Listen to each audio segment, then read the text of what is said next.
Hello class and welcome to Module 4. In Module 4 we're going to be looking at conditional statements. I just want to let you know in this module that we have 4 assignments and each assignment is in one of the topics. So essentially we have one assignment in each topic.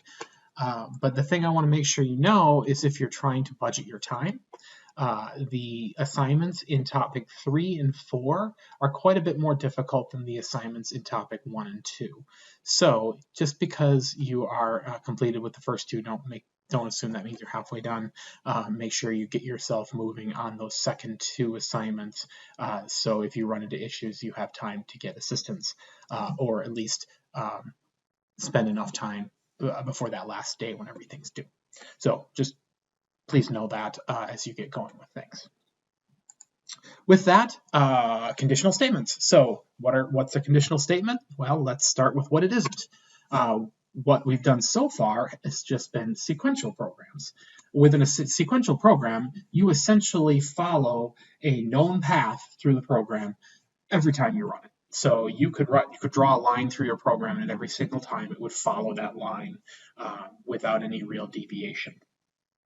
Very predictable, very easy to follow, very easy to test because you have essentially a known start and a known finish with very little variation in the middle. That's sequential programming. Conditional programming is a little bit different. There are decision points in your program. So here's a diagram of an example of what could be not sequential, a conditional program. So at the very top, the program starts. I mean, every program has to start. But from there, it goes through a series of decisions. If something, then maybe it would go down the path of instruction A. If something else, it would go down the path of instruction B, et cetera, up, down through the program until it gets to wherever the program is supposed to end. The thing to note here is that you will never run all of these instructions, at least in this diagram, within a single run through of your program. Each time you run the program, you might take a completely different path to get to the end of the program. And the important thing here is that you can see that because there are so many different scenarios here that can happen, we need to make sure that we have really good test coverage.